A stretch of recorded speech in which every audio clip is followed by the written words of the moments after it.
Hello friends, मैं राकेश स्वागत करता हूं आपके अपने इंग्लिश यूट्यूब चैनल मस्ती इंग्लिश क्लासेस पर। फ्रेंड्स, पिछले वीडियो में आपने सीखा था प्रेजेंट इंडेफिनिट के बेसिक ट्रांसलेशन को, कि यदि बातें की जाए प्रेजेंट इंडेफिनिट की तो उसकी बेसिक ट्रांसलेशन किस प्रकार होती है। आज की वीडियो में आप सीखेंगे कि प्रेजेंट इंडेफिनिट से कितने प्रकार की सेंटेंस को बनाया जा सकता है और वो किस प्रकार होगी। चलिए बातें करते हैं इसकी ओर।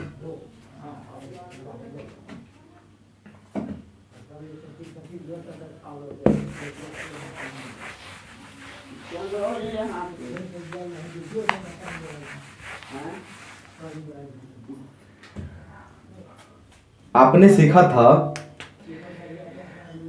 प्रेजेंट इंडेफिनिट के बेसिक स्ट्रक्चर को। जो आपने देखा, सब्जेक्ट होती है, वर्ब का फर्स्ट फॉर्म या फिफ्थ फॉर्म, ऑब्जेक्ट या अदर वर्ड होती है। तो ये किस प्रकार होती है, आज इसकी चर्चा हम लोग फिर से करेंगे और इसके बाद बात को आगे बढ़ाएंगे।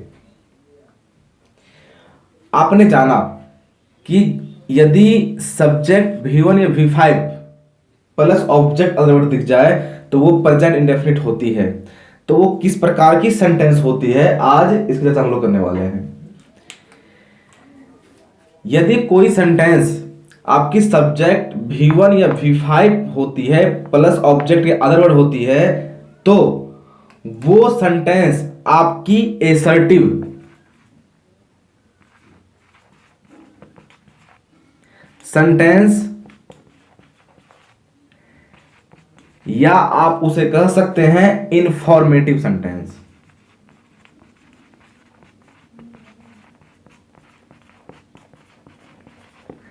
यदि किसी भी सेंटेंस, यदि कोई भी टेंस सिंपल रूप का हो तो वो सेंटेंस एसर्टिव या इंफॉर्मेटिव सेंटेंस होता है। और इस इंफॉर्मेटिव को बांटा गया है दो टाइप में। पहला होता है एफर्मेटिव सेंटेंस और दूसरा होता है नेगेटिव सेंटेंस। आज की क्लास में आप सीखेंगे एफर्मेटिव सेंटेंस और इसका ट्रांसलेट, जिसकी चर्चा आपने पिछले वीडियो में उसके बारे में कुछ सीखा था और आज उसकी जानकारी आप डिटेल से इस वीडियो में लेंगे। तो चलिए आते हैं इसकी ओर।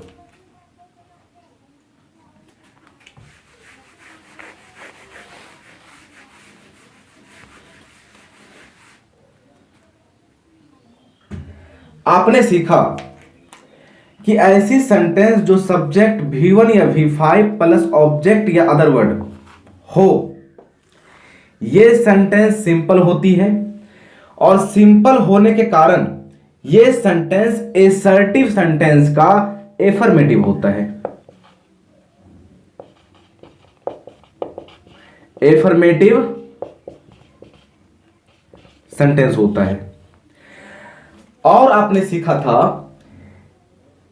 कि यदि सब्जेक्ट हमारी कोई सिंगुलर हो तो उसके बाद आने वाला वर्ब सिंगुलर होगा।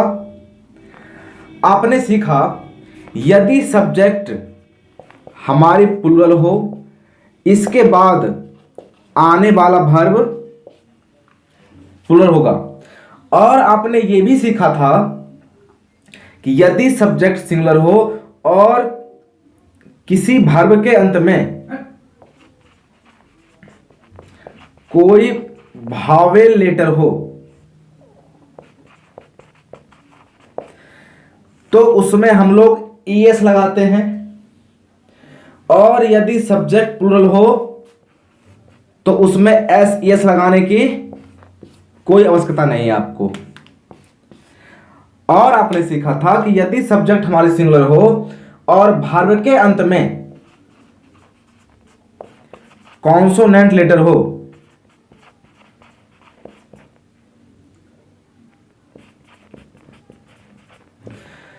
तो केवल उस वर्ब में एस जोड़ा जाता है, और जिसमें भावल लेटर उसमें एस जोड़ा जाता है।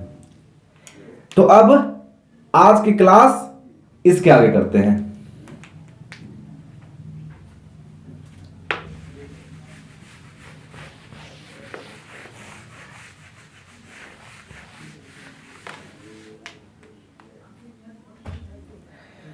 ट्रांसलेट को सीखने के लिए फिर से मैं एग्जाम्पल की ओर चलता हूं, उसके बाद उसको आगे की ओर हम लोग लेंगे। मैंने एग्जाम्पल लिया, तुम फल खाते हो। दूसरा एग्जाम्पल, वह फल खाता है। तीसरा एग्जाम्पल, राम स्कूल जाता है।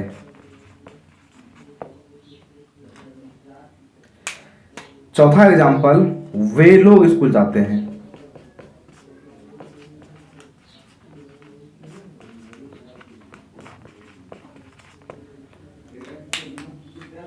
अब इस चार एग्जाम्पल के द्वारा, इस चार एग्जाम्पल के माध्यम से आप सीखेंगे कि मैं इसको कैसे ट्रांसलेट करने की कोशिश करूं, जो आपकी एसर्टिव के सेंटेंस के एफर्मेटिव सेंटेंस का रूप है। आइए बातें करते हैं। आप जानते हैं तुमको यू, आपने सीखा है कि यदि प्रेजेंट इंडेफिनिट की बातें करूं तो इसमें हेल्पिंग वर्ब की नीड नहीं होती, तो आपने लगाया इट, यू इट फ्रूट। आपने देखा कि यू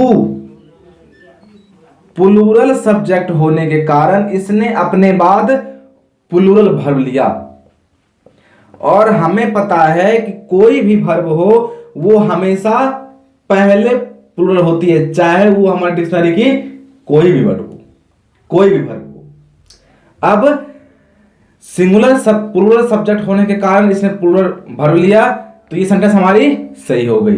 अब बातें होती है, वह फल खाता है। आपको पता है वह को हम लोग ही लिखते हैं, और ही सिंगुलर है, तो इसने अपने बाद वर्ब लिया इट। और आपको पता है कि इट की बातें की जाए, कोई भी वर्ब हो वो पहले से प्लूरल होती है।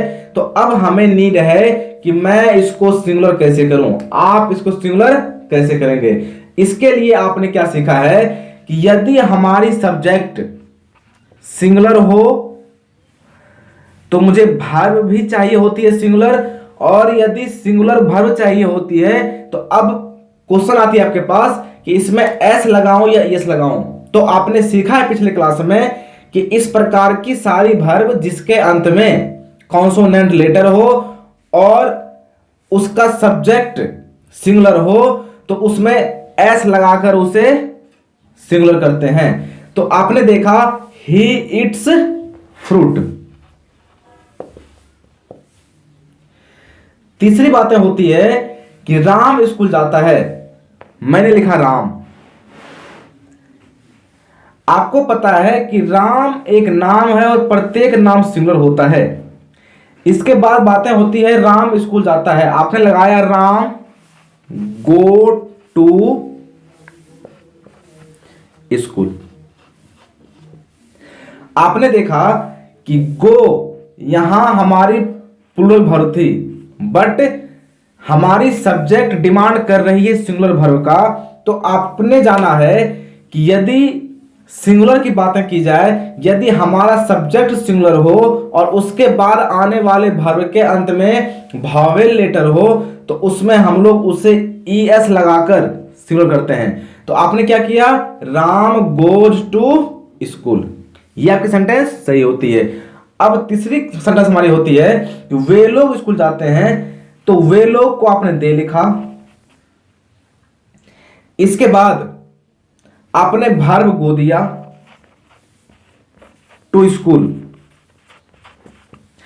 आपने क्या देखा कि हमारी सब्जेक्ट जो पहले ही प्लूरल थी, उसके बाद हमें वर्ब नहीं देखनी कि उस वर्ब के अंत में वावेल साउंड है या कॉन्सोनेंट साउंड। उसके अंत में कोई भी साउंड हो, उस वर्ब के अंत में कोई भी लेटर हो तो मुझे इसकी आवश्यकता नहीं, आपको सोचने की नीड नहीं कि मैं उसमें क्या करूं।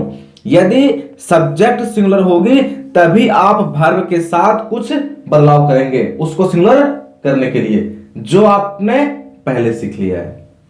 आई थिंक यहां तक आपको हमारी बातें समझ आई होगी और यहां तक आपने इसको सीख लिया है। अब इसके बाद चलते हैं इसके आगे।